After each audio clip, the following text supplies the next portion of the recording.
Hey Cozy Readers, this is Meg here again, and I'm back today to talk about Mayhem and Christmas River, which is book 2 of the Christmas River Cozy Mystery series. And Mayhem and Christmas River, we see Cinnamon Peters, our pie baking main character.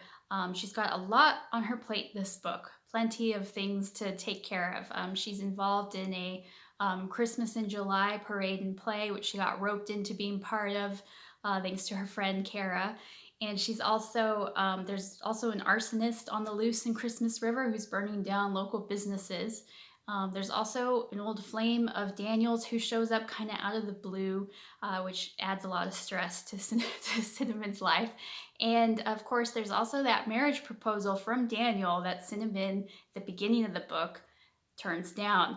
So this is a pretty major book in the series, and there's a lot going on.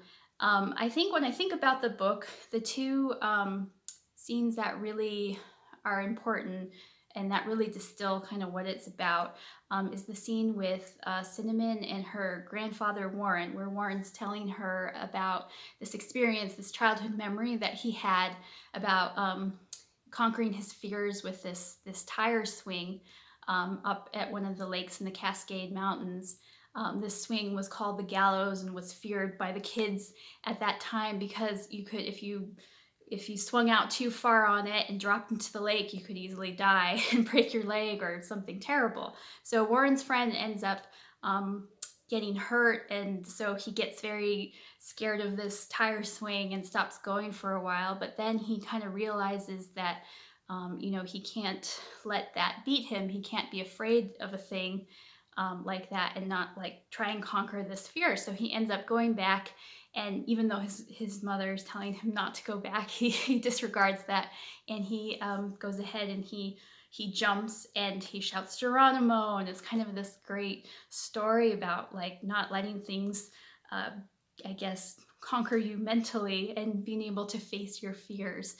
So Warren tells Cinnamon this because I think Warren is very close to Cinnamon and really kind of knows her very well. And I think he sees that her turning down of the marriage proposal from Daniel is not so much about her following her own gut feelings and instincts, but is more about her being afraid because she's had kind of a rough time. She's she hasn't been divorced that long, and she had just, I don't think she ever really after that wanted to get married again. But more than that, I think she's afraid of being hurt again.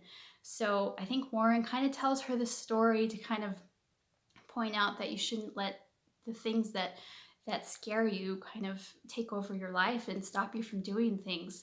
So Cinnamon takes that to heart as the story goes on, and then that last scene is definitely part of that particular story by kind of influences her a little bit. But I won't give away that ending, but it's one of my favorite endings in the whole series, and I loved writing it so much, and every time I read it, it just felt so right and so nice, and that's to date, I think Mayhem and Christmas River is probably my favorite book that I've written in the series. So I hope if you haven't read it yet, I hope you get a chance to, and thanks so much for joining me here today, and tomorrow I'll be talking about Madness in Christmas River. So I'll see you then. Thanks so much.